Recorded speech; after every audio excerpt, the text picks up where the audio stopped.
a young child laborer and an activist who fought against exploitative and harmful child labor practices. Let's hear this tremendous story. James is about 5 years old when he has his first working day in the factory.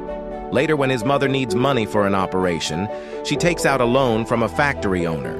Now, James is a debt slave and factory owner own his life. The loan is in James' name.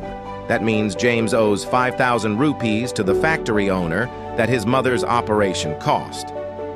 When James gets home from the factory in the evenings, he collapses into bed and falls asleep.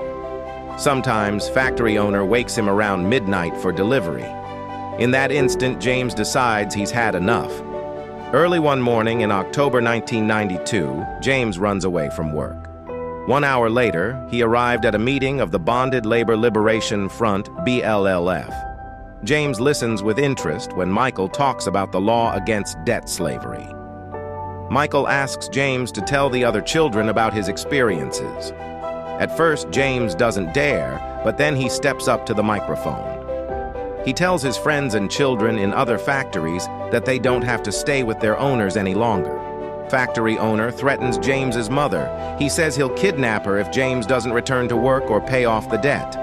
James' story becomes known around the world. James tells children that how difficult life is being a debt slave.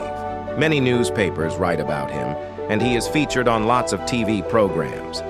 In December 1994, James flies to the USA, where he is given an award by the Reebok company for fighting for the rights of debt slave children.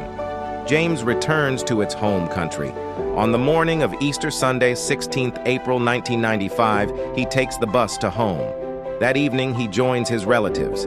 It is 8 o'clock and it's dark. They hear 2 gunshots as James has been shot and killed. The next morning, a poor farmer is arrested and accused of murdering James. On 23rd March 2022, James was posthumously awarded the Medal of the Honor by the government.